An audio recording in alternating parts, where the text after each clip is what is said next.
Well, in this video we will be installing a new front drive shaft because I broke my old one. So let's put the car on some jack stands and crawl on underneath. I was unable to record while installing the front drive shaft. It was pretty straightforward. You line up the 4 holes with the 4 holes on each end of the drive shaft. I bought new nuts and bolts at a local Nissan dealership and used some thread locker when installing them. Unfortunately, I was unable to torque them to the correct torque specs, as my torque wrench with a socket was too long to fit in an 1.5 inch gap to tighten them down. I used 2 wrenches one to counteract the pull of it, as it would cause the drive shaft to rotate, along with I had a friend hold the brakes while I tightened them as tight as I could. Overall, I was very satisfied with installing the drive shaft, and it went in pretty smoothly.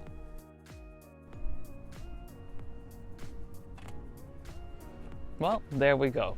Got the new drive shaft installed, got our broken one, and if you're interested in finding out how and to prevent this from ever happening, because I surely doubt you want to be on the highway going 70 and this braking like it did for me, stick around, I've got a story for you guys. But that's all it is for installing the drive shaft. If you found the video helpful, consider liking it, follow me for more, and I'll see you in the next one. In this portion, I'm going to tell you my story of how I discovered that it was my drive shaft that had the bad part and ultimately ended up breaking. So in November of 2020, the middle of the pandemic, towards the end, I moved from Michigan to Virginia for a job. And after I moved is when I started to notice a vibration. The vibration was mostly at slower speeds, not really higher speeds, so I didn't think much of it. Come May 2021, I go off on a off-road trip with a local off-roading group in Virginia to Flagpole. After that off-road trip, on my way home, I noticed just starting to hear like a clanging sound, almost like bells. So got home, did a little research, and I thought it might be my CV axles for my front. So I bought a kit off Parts Geek. It was $280 or so for 2 CV axles and 2 wheel hub assemblies. So I created a video, as some of you may have watched, of me replacing my wheel hub assemblies. They were the easiest part, I guess, of buying that kit. So during that video of making my wheel hub replacing my wheel hub assemblies, I tried getting the ball joint nut on the upper control arm off, taking out the cotter pin and all that. But yeah, just over the years, it didn't want to come off. I got it to break free and loosen, but it just wouldn't come off. So I tightened it back up to torque spec under load, and I ended up getting the ball joints replaced at Pep Boys. Kind of a mistake. Yeah, that bill to replace the ball joints was $530. But I was determined to do this whole job by myself.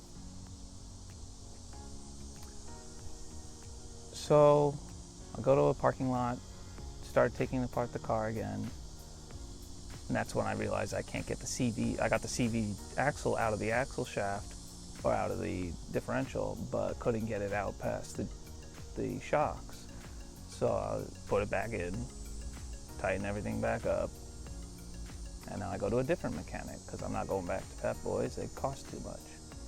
Haven't gone back since. And the Pep Boys job was June 15th, 2021. So I took it to Tire Choice, a chain place, and they said they'd replace it. So I left it. They called me. Their mechanic had to leave for some family emergency or whatever, so I picked up the car, same as always, and then just took it home, brought it back the following week. Yeah, then I get talking to the service guy or whatever, and he's saying that he told me last time that they weren't able to replace it because some parts had already been replaced and they would void the warranty. And I said, well, I didn't care about the warranty. And they're like, well, we can't do it. And then he just starts to describe the way that they take it apart. And I'm saying, you don't necessarily have to take it apart that way. You can do it this way. And he's saying no, but I'm like, yeah. So I take him through all the steps, basically to prove him wrong. Get into a heated debate or whatever. I end up just leaving, never to return. And the reason I wanted them to get the job done was because I was going up to Roush Creek in Pennsylvania with a friend from high school, and I wanted my car fixed, basically. So I go to Roush Creek off-road, thinking my CV axles are what is bad, not my U-joint. I make it home, and, well, I was kind of still in the same spot. Nothing really changed much. Luckily, nothing broke on while I was there. At this point, it's been about 6 months or so of it being bad, but me not knowing it's actually the U-joint. So I take it to just a local mechanic. He replaces the CV axles replaces the CV axles for me. Charges me $120. I'm like, great, I'm done. Yeah, the clicking didn't really stop. So I do a little more research, as everybody should do, and I end up watching a Chris Fix video about U-joints. And I'm like, wow, those seem really similar to the issues I'm having with my car. It makes a shaking vibration at slow speeds, not very noticeable at high speeds, and so forth. So I crawl under the car, and I jiggle, because that's one of the noticeable, is if your U-joint's bad, it will jiggle. So on July 11th, I took a video for Instagram and posted it, and was like, next project, because I wanted to do it myself. So I keep pushing it off. I bought 3 new U-joints for about like $30 off Rock Auto, for 2 for the front drive shaft, 1 for the rear, just so that they'd all be replaced and one less thing to worry about. I was like, I'll do it myself, blah, blah, blah. I keep pushing it off. August rolls around, go to a wedding, and then I go on a 3,000-mile road trip through the UP of Michigan, and back around through Wisconsin, Illinois, Indiana, Kentucky, West Virginia, back home to Virginia. That last 2 hours of that trip is when the drive shaft and the vibrations got severely worse. And if you want to hear that whole story, leave a comment below and I'll do a video showing you everywhere I went on that whole 3,000-mile trip. It was a lot of fun. And really pretty up at Lake Superior. So I get home, like a week or 2 goes by, I'm going up to see my parents, and I'm like, I need to get this drive shaft done. I'll just bring the drive shafts with me, I'll have my local mechanic back home do it, and I'll be done. On that drive up, I was going about 70 miles an hour, it breaks. Starts thudding. I'm basically waiting for it to just rip through the floor and take out one of my legs. It was a little bit scary, but I pull over. I'm in Maryland, and I just stop. I hop out of the car, look underneath. For sure enough, drive shaft's broken. And I mean broken. Chunk of it missing. So now I need a whole new drive shaft. I was going to attempt to just take off the front drive shaft on the side of the road, but it was getting late. I was kind of in the middle of nowhere. Call AAA. Truck driver takes me to Mike Dent's Complete Automotive Solution in West Ocean City, Maryland. Thanks a lot for getting me back on the road. Went there, he charged me $20 literally just to remove the drive shaft and make sure the rest of my exhaust that had been obliterated basically wasn't going to fall off. Really nice guy. So now I leave there, go home, visit my parents. Can't do much about getting my drive shaft and U-joints replaced now. So I see them. Exhaust sounds real shitty because it's just been punctured and ripped apart.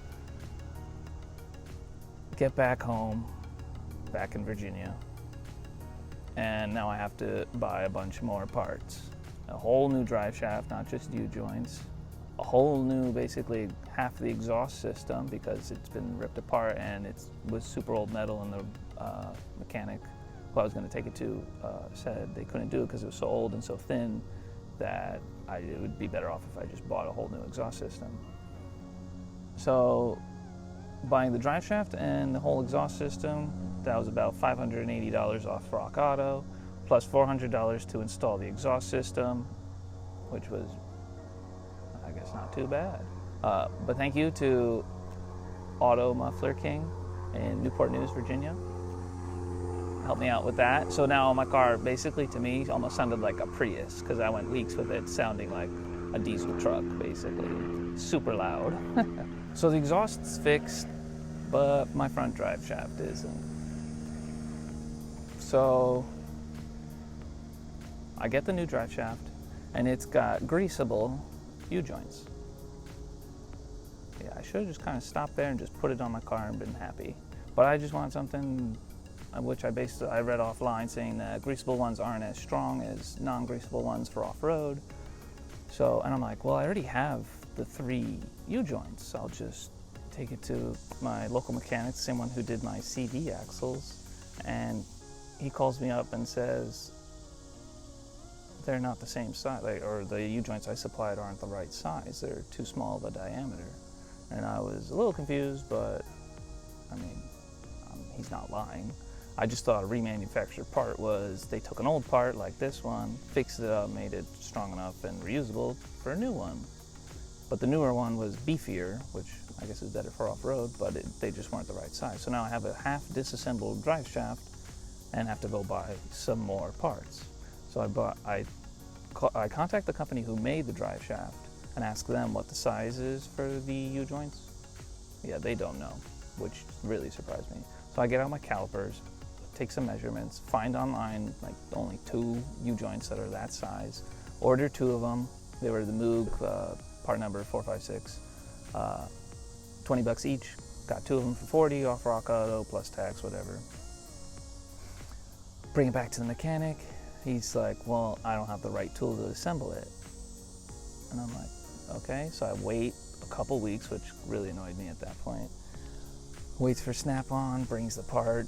He goes to assemble it, and he basically just completely fails at putting together a U-joint, which also really annoyed me, because now he gives me back a broken, basically useless drive shaft with a mangled U-joint in it that's useless. So now I gotta spend another $20 on a whole new U-joint, and then I go to AutoZone, rent the U-joint and ball joint press for $100, which when you return it, you get your $100 back after like 90 days or so.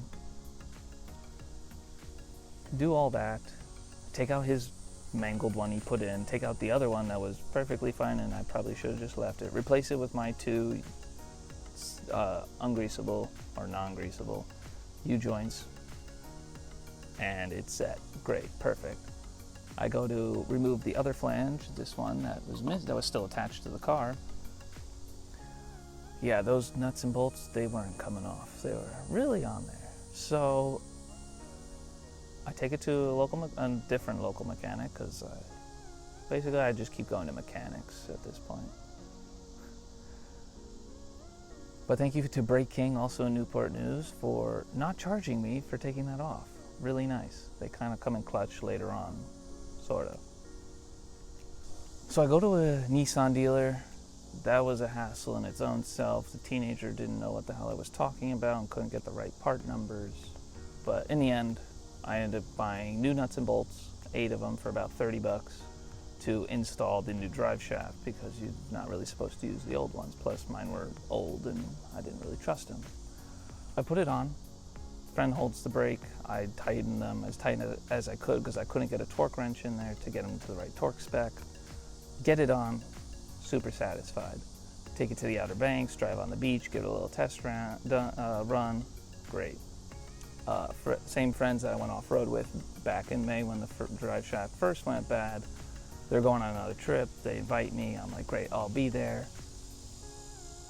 Like a week before that trip, I have a very weird problem go wrong.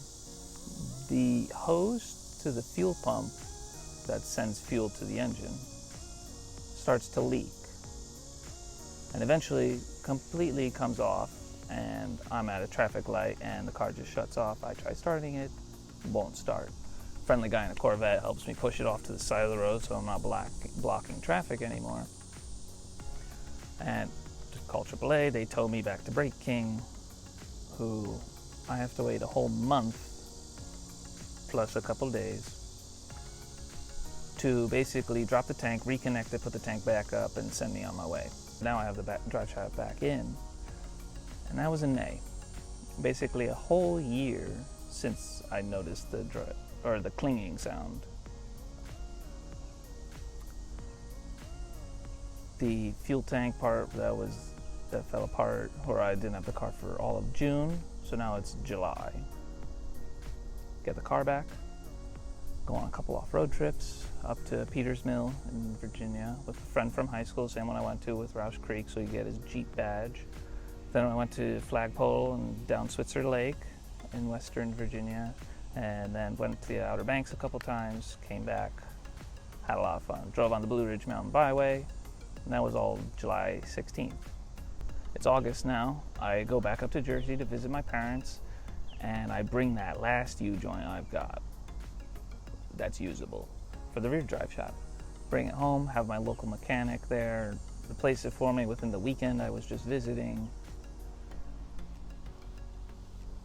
And then I go home and it's finally finished. From when it went bad in November to when I actually noticed it started hearing the clicking in May of 2021, to me finally noticing it's actually the drive shaft that's went bad in June, to finally August 2022 of it being fully replaced, or all the U-joints finally being replaced. In the end, we have a grand total of $2,050-ish were spent on all the parts.